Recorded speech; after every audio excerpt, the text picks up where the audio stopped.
ಪ್ರಭಾ, ಎಂಥ ಒಳ್ಳೆ ಸುದ್ದಿ ಹೇಳ್ತಾ ಇದೀಯ ನೀನು. ಅಷ್ಟು ಸಂತೋಷ ಆಗ್ತಾ ಇದೆ ನನಗೆ. ಇನ್ನ ನಾವು ದೊಡ್ಡವರಾಗಿ ತಡ ಮಾಡಬಾರ್ದು. ದೇವರು ಪಲ್ಲವಿ ವಿಕ್ರಾಂತ್ ಮದ್ವೆ ವಿಷಯಕ್ಕೆ ಶುಭ ಸೂಚನೆ ಕೊಡ್ತಾ ಇದ್ದಾನೆ ಕಣೆ. ಸುವಾಸಿನಿ ಪೂಜೆ ಬಾಗಿನ ಸಂದರ್ಭದಲ್ಲಿ ಇಬ್ರು ಬಂದಿದ್ದಾರೆ ಅಂದ್ರೆ ಇದು ಮದುವೆಗೆ ಮುನ್ನುಡಿ. ಅತ್ತೆ, ವಿಕ್ರಾಂತ್ ಅವ್ರನ್ನ ನೋಡ್ದಾಗ್ಲೆಲ್ಲ ಅವರು ನಮ್ ಕುಟುಂಬದಲ್ಲಿ ಒಬ್ರು ಅಂತ ಯಾವಾಗ್ಲೂ ಅನ್ಸುತ್ತೆ ಅತ್ತೆ. ಅಯ್ಯೋ, ಅವರಿಬ್ರು ಒಂಟಿ ಜೀವನಕ್ಕೆ ಮಂಗಲ ಮಂಗಲ ಹಾಡಿ ಬಿಡೋಣ ಬಿಡು. ದೇವ್ರು, ಆ ದೇವ್ರೇ ನಮಗೆ ಸೂಚನೆ ಕೊಟ್ಟಿದ್ದಾನೆ ಅಂದ್ರೆ ನಾವು ಮುಂದುವರಿಯೋಣ ಬಿಡು. ಏ ಪ್ರಭಾ, ಮೊದಲು ಆ ಸುಲೋಚನಾಗೆ ಕಾಲ್ ಮಾಡೆ. ಈಗ್ಲಾ ಅತ್ತೆ? ಅಯ್ಯ, ಈಗ ಅಂದ್ರೆ ಇದೇನು ಮಧ್ಯರಾತ್ರಿನಾ? ಫೋನ್ ಮಾಡು ಬೇಗ, ಅರ್ಜೆಂಟ್ ಬಾ. ಪಲ್ಲವಿ ವಿಕ್ರಾಂತ್ ಅವರ ಮದ್ವೆ ವಿಷಯ ಮಾತಾಡೋದಿದೆ, ಅದಕ್ಕೆ ಮೀಟಿಂಗ್ ಇಟ್ಟಿದ್ದಾರೆ, ಅರ್ಜೆಂಟ್ ಬನ್ನಿ ಅಂತ ಹೇಳು. ಸರಿ ಅತ್ತೆ, ಆಯ್ತು.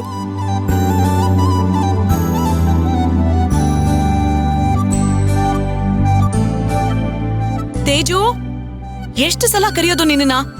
ಏ ತೇಜು, ಆ ಕಾರ್ಟೂನ್ ನೋಡಿದ್ ಸಾಕು, ಟಿವಿ ಆಫ್ ಮಾಡ್ಬಿಟ್ ಬಾರೋ. 3 ಹೊತ್ತು ಟಿವಿನಲ್ಲೇ ಇರ್ತಾನೆ ಇವನು.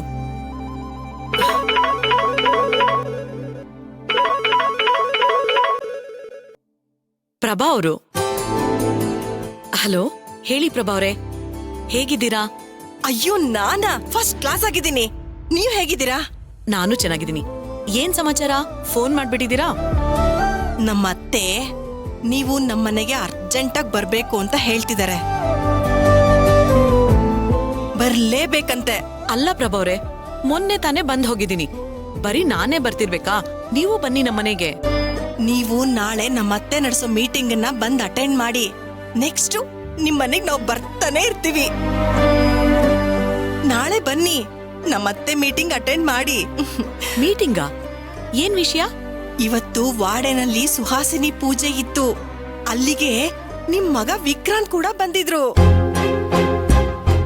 ವಿಕ್ರಾಂತ್ ಮತ್ತೆ ಪಲ್ಲವಿ ವಿಚಾರದಲ್ಲಿ ಏನೋ ಒಂದು ಶುಭ ಸೂಚನೆ ಸಿಕ್ಕಿದೆ. ಹೌದಾ? ನನಗೆ ಅರ್ಥ ಆಗ್ತಿಲ್ಲ. ಅಯ್ಯೋ ಸುಲೋಚನಾ ಅವ್ರೇ, ನೀವ್ ಏನ್ರಿ ಎಲ್ಲ ಫೋನಲ್ಲೇ ಕೇಳ್ತೀರಾ? ಎಲ್ಲ ಫೋನಲ್ಲೇ ಹೇಳಕ್ಕಾಗುತ್ತಾ ಅತ್ತೆ? ಮೊದ್ಲು ನೀವು ನಮ್ಮನೆಗ್ ಬನ್ನಿ. ಪಲ್ಲವಿ ಮತ್ತೆ ವಿಕ್ರಾಂತ್ ಅವರು ಒಂದಾಗ್ಬೇಕು. ಇದು ಸದ್ಯದ ತುರ್ತು. ಪ್ರಭಾ ಕೊಡು, ಇಲ್ಲಿ ನಾನು ಮಾತಾಡ್ತೀನಿ. ಹಲೋ ಸುಲೋಚನಾ ಅವರೇ. ಓಹೋ, ನೀವು ಗಂಡಿನ ಕಡೆಯವರು ಅಂತ ಬಿಂಕ ಬಿಗುಮಾನ ತುಂಬಾ ಹೆಚ್ಚಿದೆ ಅಲ್ವಾ?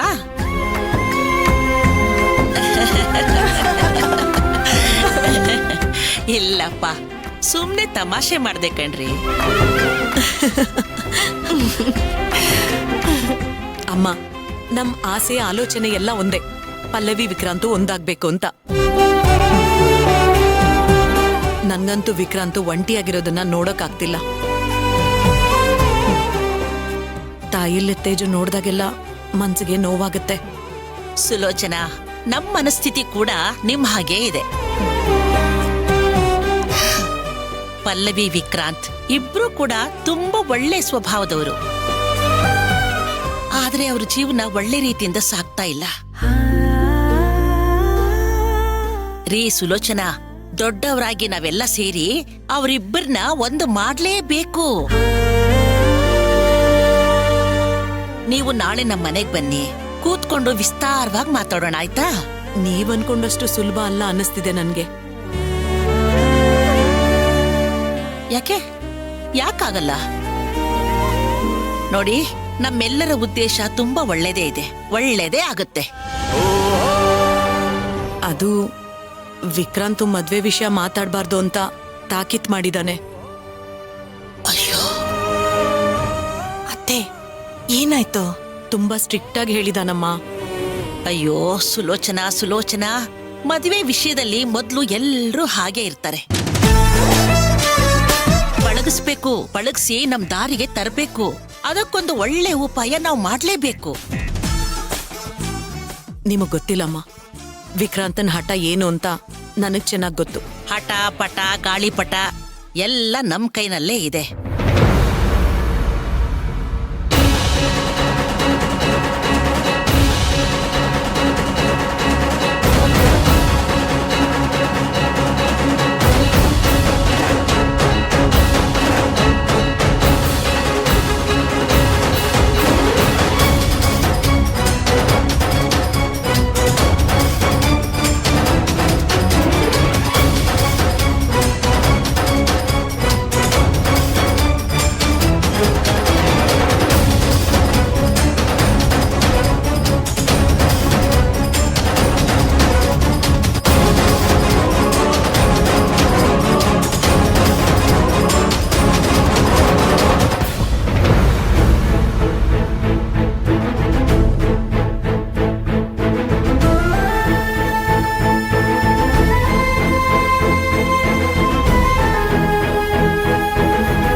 ನೋಡಿ, ನನ್ ಮಾತನ್ನ ನೀವು ಮೊದ್ಲು ಕೇಳಿ ನೋಡಿ. ಆಮೇಲೆ ಅವರಿಬ್ಬರು ಮದುವೆ ಒಂಥರ ಹೂವಿನ ಮಾಲೆ ಎತ್ತಿದ ಹಾಗೆ ಸಲೀಸಾಗಿ ನಡೆದು ಹೋಗ್ಬಿಡುತ್ತೆ.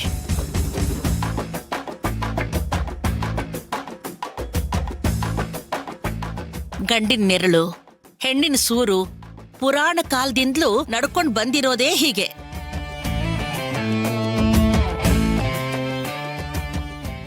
ಸರಿಯಾದ ಉಪಾಯ ಜೀವನದ ಅಡಿಪಾಯ. ಯಾಕಾಗಲ್ಲ ಮದುವೆ? ನೋಡ್ಬಿಡೋಣ.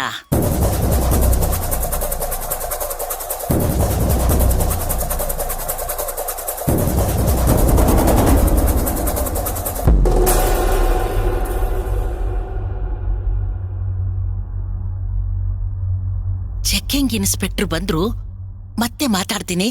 ಎಲ್ಲ ಒಳ್ಳೇದಾಗತ್ತೆ. ಕಟ್ ಮಾಡ್ತೀನಿ.